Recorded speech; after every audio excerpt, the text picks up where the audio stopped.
School ختم ہونے کے بعد جب میں کالج گئی تو میں 17 سال کی ہو چکی تھی۔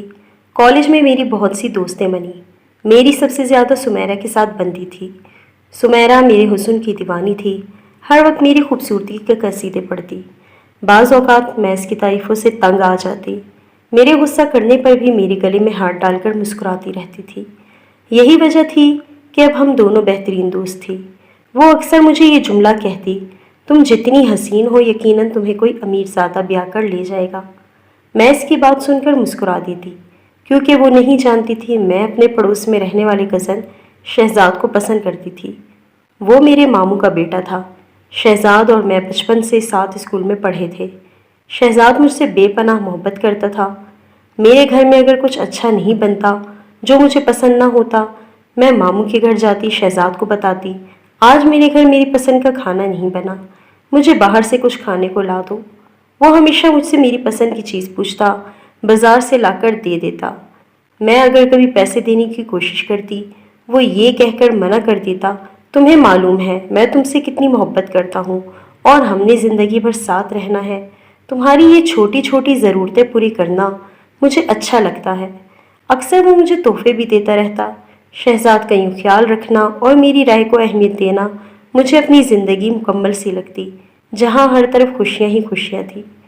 کالج کے دوسرے سال میں سمیرہ ایک دن میرے پاس آئی، کہنے لگی، تم میری بہترین دوست ہو، میں تمہارے پاس بہت امید سے آئی ہوں۔ سمیرہ کی تمہید باندھنے پر میں اکتا گئی۔ میں نے اسے کہا، یار تم میری کالج میں سب سے بہترین دوست ہو، اتنی وضاحت نہ دو، بتاؤ کیا کام ہے تمہیں مجھ سے، میں ضرور تمہارا کام کروں گی۔ میرے یقین دلانے پر سمیرہ مجھے بتانے لگی، کالج سے واپسی پر میں وین سے جب گھر کے اسٹاپ پر اترتی ہوں، وہاں ایک لڑکا روز اپنی گاڑی لے کر کھڑا ہوتا ہے۔ وہ مجھے دیکھ کر روز مسکرا دیتا۔ کافی دن تک میں اسے نظر انداز کرتی رہی، لیکن ایک دن میں نے اس کے چہرے کی طرف دیکھا، وہ بہت امید بھری نظروں سے میری طرف دیکھ کر مسکرا رہا تھا۔ شدید گرمی کے موسم میں اس کا چہرہ پسینے سے بھرا ہوا تھا۔ اپنی ٹھنڈی گاڑی چھوڑ کر اس کا یوں دھوپ میں باہر کھڑا رہنا، بے اختیار یہ سوچتے ہوئے میں بھی اس کی جانب دیکھ کر مسکرا دی۔ اگلے دن اس نے مجھے اپنا نمبر دیا، میں نے اس کا نمبر لے لیا۔ گھر آ کر بھی میرا ذہن کشمکش میں سوار تھا، مجھے اس سے بات کرنی چاہیے کہ نہیں، لیکن اس تجسس میں میسج کر لیا کہ وہ یہ سب کیوں کر رہا ہے۔ جواب میں اس نے کہا، میرا نام فہد ہے، میں آپ کے اسٹاپ پر اپنے ایک عزیز کا انتظار کر رہا تھا۔ آپ وین سے اتری اور گھر چلی گئے، لیکن جاتے جاتے آپ میرا دل بھی ساتھ لے گئیں۔ اس کے بعد میں نے روز کا معمول بنا لیا، اس امید پر ہر روز اسی وقت کھڑا ہوتا ہوں کہ آپ میری موجودگی کا نوٹس لیں گی۔ یہ میرے جذبوں کی سچائی تھی جو آج ہم یوں بات کر رہے ہیں۔ میں نے حال ہی میں تعلیم مکمل کی ہے اور میں اپنے والد کے بزنس میں ہاتھ بٹاتا ہوں۔ میں اپنے والدین کی بڑی اولاد ہوں، اس لیے میری والدہ کو میرے سر پر صحرا باندھنے کی جلدی ہے۔ وہ میری ضد کے آگے مجبور تھی، لیکن اب میں جلد انہیں آپ کے گھر بھیجنا چاہتا ہوں۔ ہم شہر کے پوش ایریا میں رہتے ہیں، اللہ کا دیا سب کچھ ہے۔ میں آپ کی رضامندی سے اپنے والدین کو آپ کے گھر بھیجنا چاہتا ہوں، لیکن میں یہ چاہتا ہوں اپنے والدین بھیجنے سے پہلے ہم ایک بار مل لیں۔ وہ مجھ سے اکیلے میں ملنا چاہتا تھا، لیکن میں نے مناسب نہیں سمجھا، اس لیے میں نے فہد کو کہہ دیا، میں اکیلے میں نہیں مل سکتی، میں اپنی دوست کے ساتھ ملنے آؤں گی۔ فہد نے حامی بھر لی، اب میں تمہارے پاس بہت امید سے آئی ہوں۔ میں نے یہ سنا تو مجھے سمجھ نہیں آ رہا تھا میں اسے کیا جواب دوں۔ میں نے اسے سوچ کر جواب دینے کا کہا۔ سمیرہ خاموش ہو گئی۔ اگلے دن بھی جب میں نے اس کی بات کا جواب نہ دیا، چھٹی میں گھر جاتے وقت اس نے مجھ سے کہا، یار اگر تم میرے ساتھ نہیں جانا چاہتی تو میں فہد کو منع کر دوں۔ سمیرہ کے چہرے پر یہ الفاظ کہتے ہوئے مایوسی تھی۔ گھر آ کر بھی میں اسی کشمکش میں مبتلا تھی۔ شہزاد میرے گھر آیا تو میرے چہرے پر چھائی اداسی اور خیالوں میں گم دیکھ کر مجھ سے پوچھ لیا، تمہارے چہرے پر 12 کیوں بج رہے ہیں؟ کس بات کی وجہ سے تم اتنی پریشان لگ رہی ہو؟ میں نے جواباً کہہ دیا، میری طبیعت ٹھیک نہیں ہے، سر میں درد اور بخار محسوس ہو رہا ہے۔ مجھے آرام کرنے کا کہہ کر شہزاد وہاں سے چلا گیا۔ اگلے دن کالج میں سمیرہ نے مجھ سے بات نہیں کی۔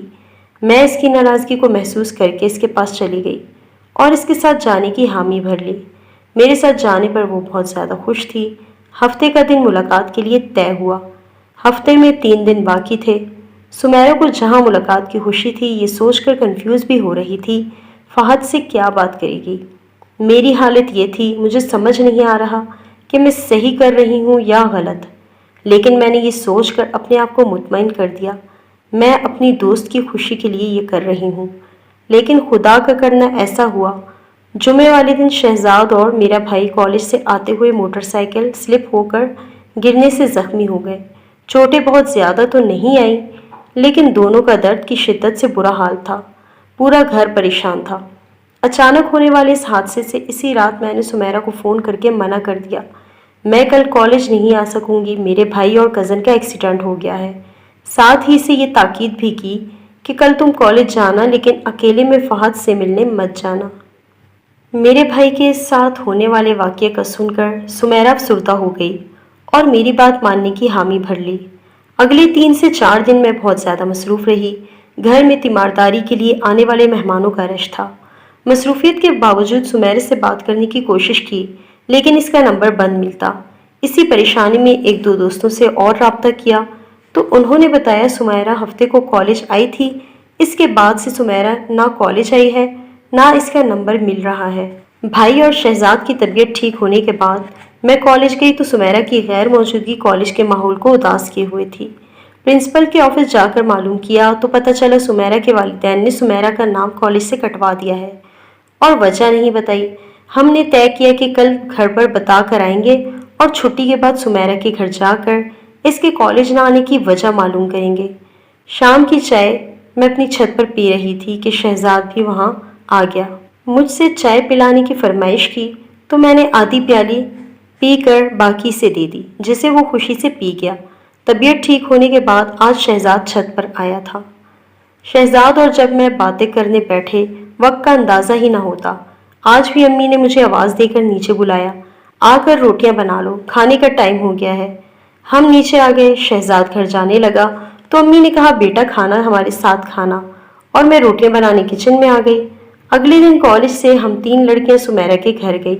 سمیرہ کی امی نے دروازہ کھولا، ہمیں دیکھ کر انہوں نے منہ بنا لیا اور یہ کہہ کر دروازہ بند کرنے والی تھی کہ سمیرہ کو کسی سے ملنے کی اجازت نہیں، لیکن میرے اصرار کرنے کے باوجود انہوں نے اجازت نہ دی۔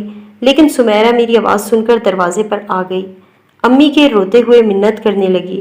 سمیرہ کے اس طرح رونے پر ان کی امی کو رحم آ گیا۔ انہوں نے ہمیں اندر آنے کی اجازت دے دی۔ اندر آتے ہی جو پہلا سوال ہم نے سمیرہ سے پوچھا، ایسا کیا ہوا جو تم نے کالج آنا چھوڑ دیا اور اپنا یہ حلیہ بنا دیا؟ میرا یہ سوال کرنے پر سمیرہ پھوٹ پھوٹ کر رونے لگی اور بتانے لگی اس دن میں نے تمہارے منع کرنے کے باوجود فہد سے ملنے چلی گئی تھی، دل کے ہاتھوں مجبور ہو کر، لیکن فہد نے جو باتیں مجھ سے کی تھیں وہ سب دھوکہ تھی۔ اس نے جو محبت بھری باتیں مجھ سے کی، دراصل وہ شکاری تھا اور میں اس کی حسین باتوں میں آ کر اس کا شکار بن گئی۔ اور ہفتے والے دن میں اس کی بتائی ہوئی جگہ پر پہنچی تو گاڑی میں بیٹھتے ہی اس نے مجھے جوس دیا، لیکن میں نے تھوڑا سا جوس پیا، باقی گاڑی سے باہر پھینک دیا۔ یہ سب میں نے انجانے میں کیا تھا۔ فہد میرے جوس باہر پھینکنے پر ناراض ہونے لگا، تم نے پورا جوس نہیں پیا؟ میں حیران تھی، مجھے سمجھ نہیں آ رہی تھی وہ فہد جو مجھ سے بے پناہ محبت کی باتیں کرتا تھا، اتنا عام سا جوس باہر پھینکنے پر ایسے ناراض ہو رہا تھا، جس کے جواب میں خاموش ہو گئی۔ جوس پینے کے کچھ لمحوں بعد مجھ پر غنودگی چھانے لگی۔ مجھے اپنا سر چکراتا ہوا محسوس ہو رہا تھا۔ فہد خاموشی سے گاڑی ڈرائیو کرتے ہوئے ایک بنگلے کے اندر لے گیا جہاں اس کے 2 دوست پہلے سے موجود تھے۔ جوس کم مقدار میں پینے کی وجہ سے میں اپنے ہوش و حواس میں تھی۔ فہد نے جب ان دونوں کو بتایا کہ اس نے جوس پورا نہیں پیا تو دونوں فہد کو باتیں سنانے لگے۔ اب مجھے سمجھ آنے لگی ان کی نیت ٹھیک نہیں۔ وہ مجھے پکڑ کر اندر لے جانے لگے تو میں نے مزاحمت شروع کر دی، لیکن وہ 3 تھے، میں اکیلی۔ وہ مجھے گھسیٹ کر اندر لے جانا چاہ رہے تھے۔ میں انتہائی خوفزدہ تھی، زور زور سے چلا رہی تھی۔ وہ مجھے گھسیٹ کر اندر لے گئے۔ 3 درندوں سے مقابلہ کرتے ہوئے میرے کپڑے مختلف جگہ سے پھٹ چکے تھے۔ وہ مجھے پوری طرح نوچنا چاہتے تھے۔ میرے اعصاب جواب دے رہے تھے اور میں بے بس ہو چکی تھی، اور میری بے بسی دیکھ کر وہ تینوں مسکرا رہے تھے۔ لیکن اللہ نے میری لاج رکھی، میں مزید لٹنے سے بچ گئی۔ میرے شور کرنے پر پڑوسیوں میں سے کسی نے پولیس کو اطلاع کر دی تھی۔